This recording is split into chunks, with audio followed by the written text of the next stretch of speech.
Tonight, new numbers have put a spotlight on Jacksonville for how it's dealing with a health crisis that's plagued the city for years. The numbers say Jacksonville has one of the highest rates of new HIV cases.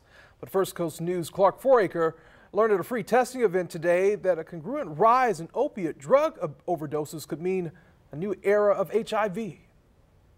The folks here say the numbers released today showing a high number of AIDS cases in Jacksonville is actually congruent with their mantra that everyone in the city get tested at least once a year. They say as those advocacy efforts have worked, the number of cases within the city has gone up.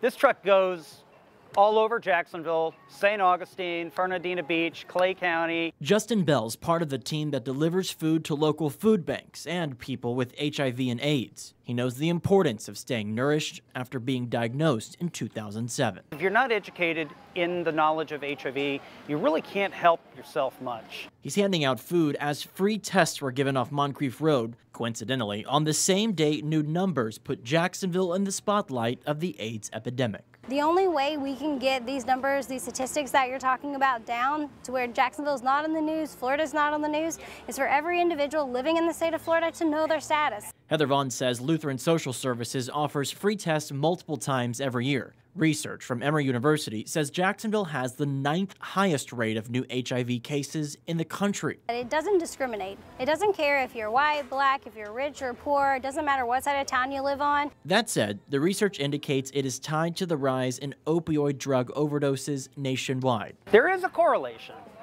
There is a correlation with needle sharing. Sharing used and infected needles is one of the most common transmission methods. The new research suggests that could mean a new era for fighting HIV. They are leaving out a critical point of the conversation, and that is the mode of transmission of HIV that can happen in this crucial time, especially when it's dealing with opioids.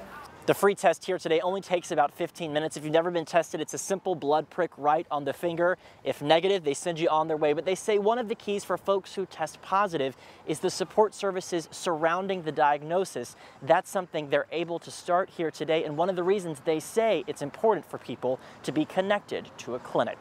I'm Clark Foraker, First Coast News.